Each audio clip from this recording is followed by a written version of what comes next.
Hello audience! Today I'll be going over how to build a Golgari deck from Magic the Gathering.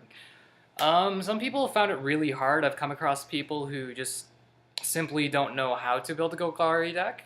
It's not a very popular color scheme, I guess, especially in...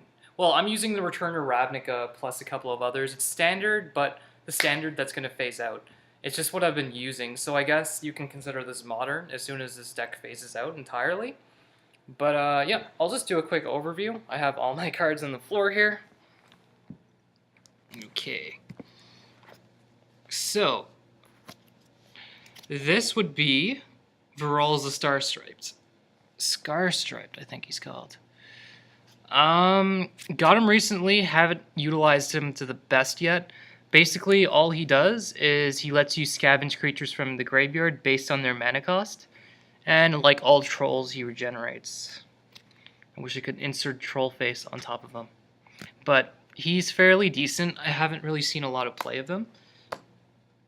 However, your staple of this deck is... sorry, I didn't clarify this earlier, but this would be Golgari counters.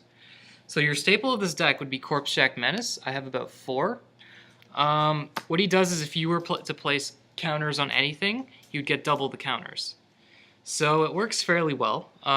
This whole deck is about counters, so you want doubles. It gets a bit ridiculous. Like, for example, I also put Increasing Savagery in here, so place 5 counters on target creature for 4 mana. If I were to play Corpshack Menace and do this, the Corpshack Menace would put double the counters, so that would go up to 10 instead of 5. And the flashback cost is 7 from the graveyard, so that's 20 counters on a creature if I was to flash it back with the Corpshack Menace. And Corpshack Menace can stack, so you can have double-double, which is kind of crazy. So everything in this deck works around. Well, you don't absolutely need Corpshack Menace, but it works really well if you do have them. Slitherheads are very good. I just put in 3. I took 1 out recently just to put another card in.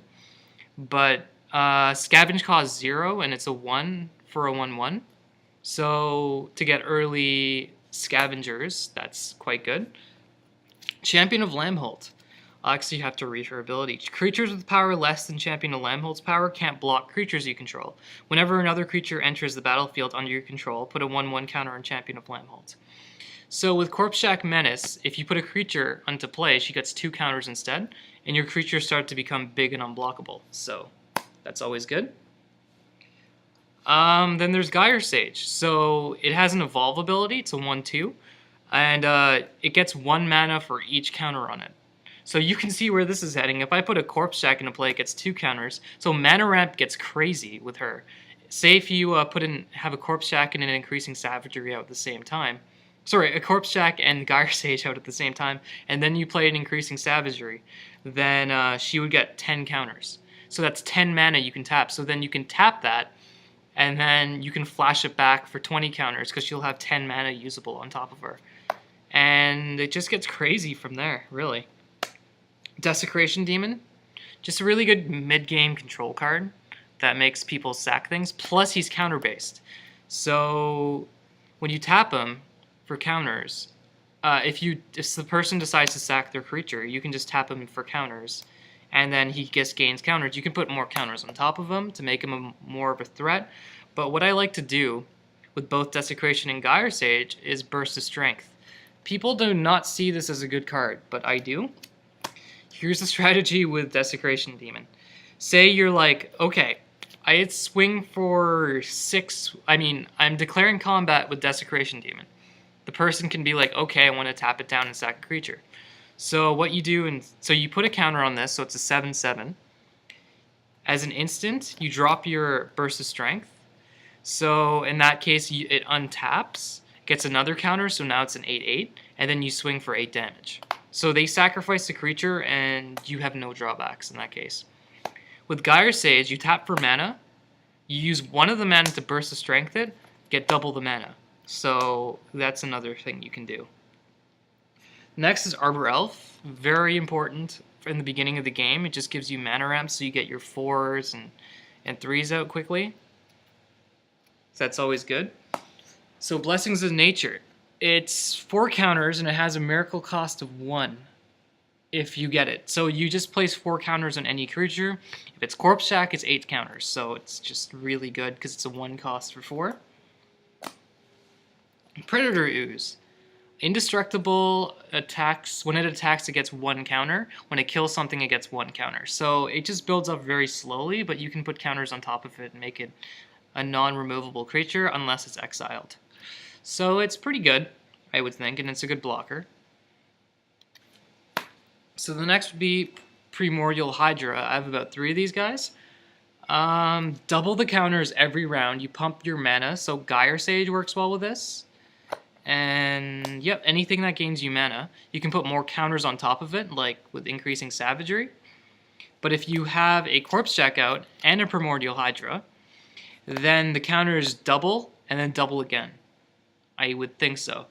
I'm a little skeptical about this rule. Say if you're at 10 counters, it doubles to 20. Then some people would say it would go up to 40 because it's doubled from there, but actually I would think it would go up to 30 instead. So your counters start to get ridiculous with this guy out. But while playing this deck, you'll realize people are going to start exiling this right away because it's an immediate threat. That's okay. Well, it's a distraction as well, so that's another thing it can serve as. If you drop this, someone's going to get rid of it. That's how it works. Rancor. Which green deck does not have Rancor? +2, +0, trample. Returns to your hand when the creature dies or anything. Really good. Grizzly Salvage. So you look at the top 5 cards, you pick a creature or a land card from it. It's a really good way to get things into the graveyard. It works well with this guy, which lets you scavenge things that you just can't get out of there. Gets you scavenge creatures, and it's fairly good, and you can pick creatures like that you want out of 5 cards, which is not bad. And since Golgari is very graveyard-based, that works well. Alright, so here are 2 crazy win conditions. Essence Harvest. So target player loses X life and you gain X life, where X is the greatest power among creatures you control. So in this deck, things go really crazy really fast. So you have double the counter guys, things that go up in counters over and over again. And it's an instant win. Like sometimes you can just have a 14 Corpse Jack out in play.